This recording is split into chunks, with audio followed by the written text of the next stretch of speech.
Hey there, it's summer in Japan and honestly the heat is over the top right now. Not everyone loves summer, well myself included, but over time I've learned to enjoy some parts of it, like the festivals, fireworks, the beaches. Well, hopefully in the future I'll be able to go to all of those. But today we'll be hanging out in Nakano. It's one of those lesser talked about neighborhoods in Tokyo. If you've seen my Tokyo vlogs, I really like to visit neighborhoods in Tokyo. It's not as far from Tokyo Station, it's about a 25-minute ride on the JR Chuo line. It sits between Koenji and Shinjuku. If you haven't seen my Koenji video, check that out. So, if you've already been to the usual spots in Tokyo, this is a good one to add on your list.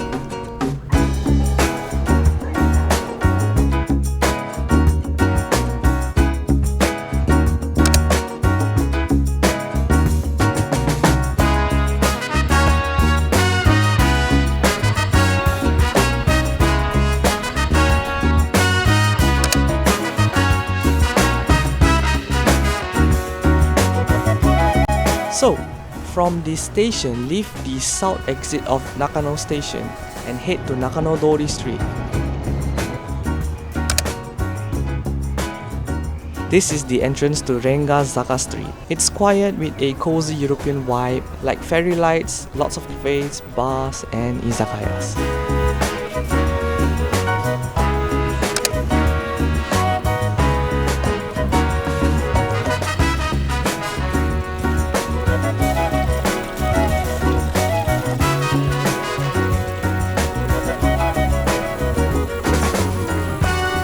So before exploring more, I wanted to have lunch, and I found a lunch spot in Renga Zaka called Teshio Gohan Gen Nakano. I was actually craving some teishoku and this place had good reviews. There was a short wait, around 10 to 15 minutes. I had the spicy namba chicken.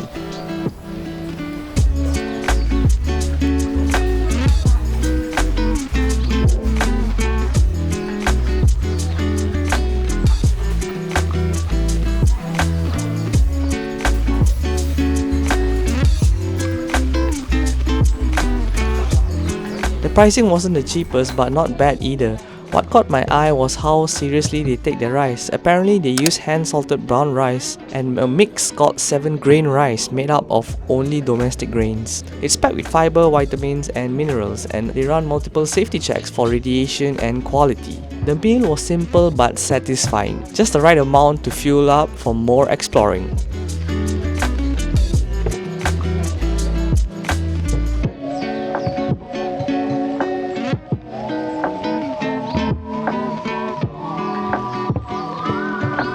After lunch, nearby Renga Zaka Street, I dropped by Muto Coffee Roastery.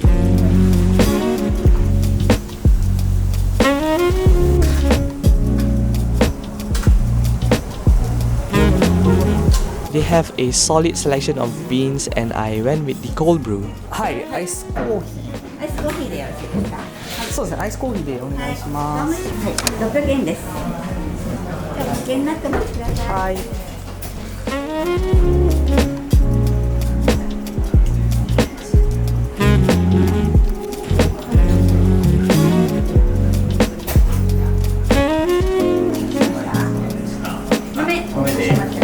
The place uses a Dutch-made roaster which fits perfectly with the shop's chill and vintage vibe. It's quiet and relaxed in there. Great spot if you want to take a break.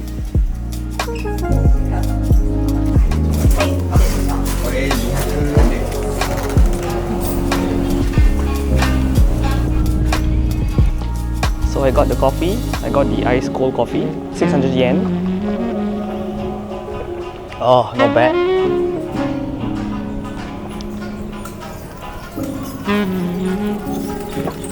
Yo guys, so I'm just drinking coffee and I'm not sure if you can hit the mic, but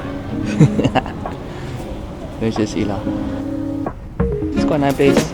Muto Roastery Coffee. Let's go to the next one.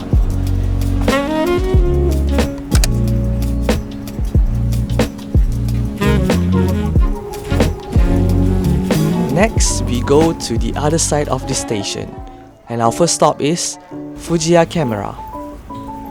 This place has actually been around for over 80 years and they stocked everything from the latest gear to vintage cameras, plus second-hand lenses and accessories. I did not buy anything, but even if you're just browsing, there's a lot to look at. They also run an online store if you're not in Tokyo.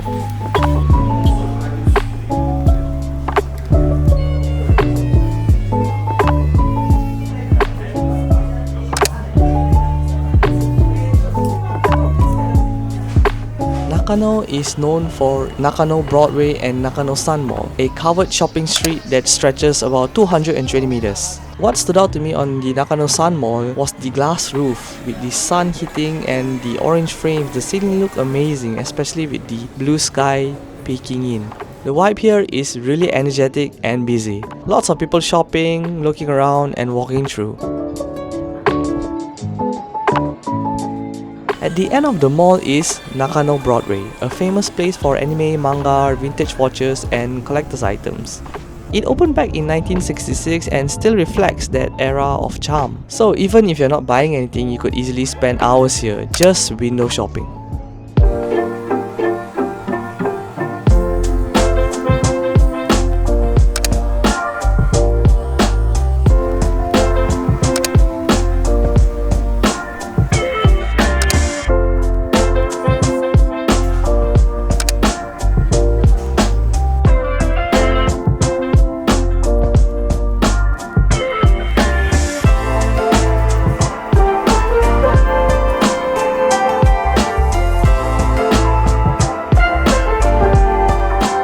Next, about 5 minutes north of the station is Nakano Central Park. Sir, we're going to Nakano Central Park right now. Let's go. Nakano Central Park.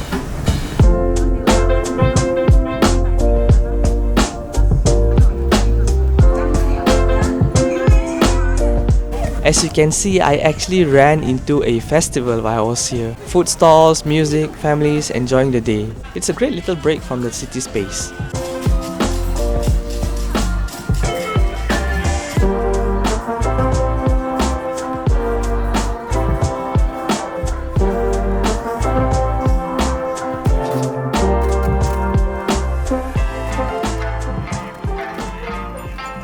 And near Nakano Central Park, I found these 5 Shiba Inu statues. They are a tribute to Tokugawa Tsunayoshi, the 5th shogun of the Tokugawa era, often called the Dog Shogun. At that time, Edo had a large stray dog population, and Tsunayoshi had 5 public shelters built known as Inuyashiki, and Nakano was home to the biggest one. It is said up to 100,000 dogs were cared for here, in the area that's now Nakano Central Park and the ward office. And these statues represent those shelters, a small but meaningful reminder of a unique chapter in Tokyo's history.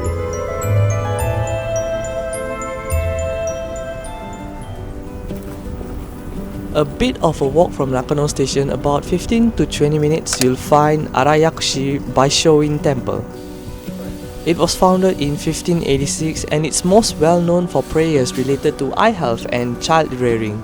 The story goes that Tokugawa Masako, a daughter of the second shogun, Tokugawa Hidetada, was cured of an eye disease after praying here. Since then, the temple gained a reputation for helping people with vision problems. The temple grounds are quiet and peaceful, with a mix of olden buildings and stone statues. If you visit in the spring, the temple grounds are lined with beautiful cherry blossoms, making it a great spot for a slower, more reflective break from the busy city.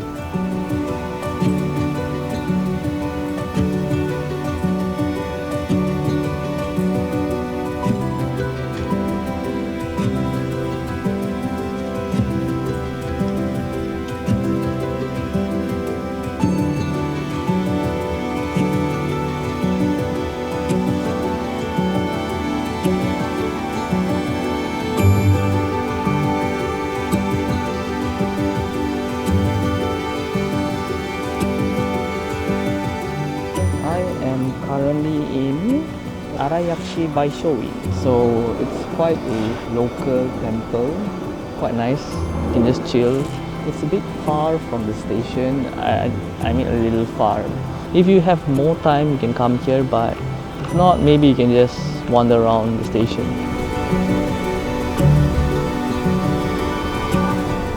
Next, from the temple, I walked back to the station through Yakushi-ai Road Shopping Street. There are tons of local shops, everything from kimono stores and confectionaries to even bathhouses. Some of these businesses have been around since the early 1900s.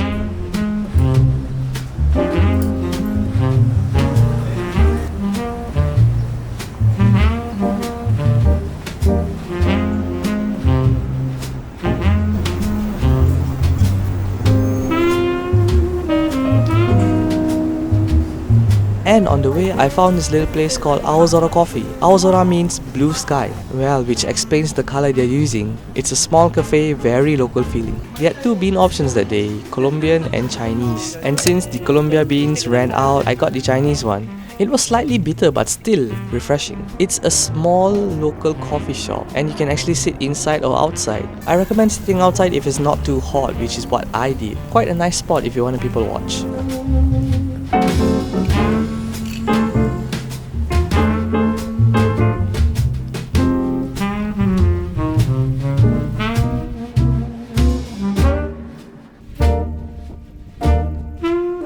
Yep, and that's it for my day in Nakano. Summer is in full swing and yep, it is really hot. But even in the heat, people are out there enjoying the local festivals, relaxing in parks, grabbing coffee with friends. And it's really nice seeing the community that is still very connected and alive. There's nothing overly polished here. And for me, I guess that's what makes it more connected and real. I definitely recommend coming out here if you want to see a different, more grounded side of Tokyo.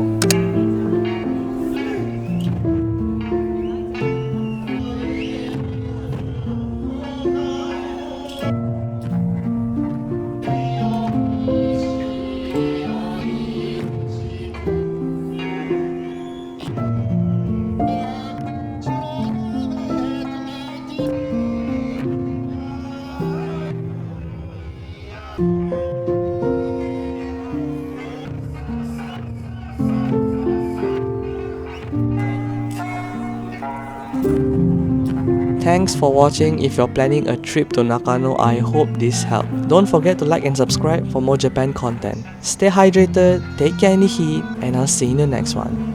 Ja ne!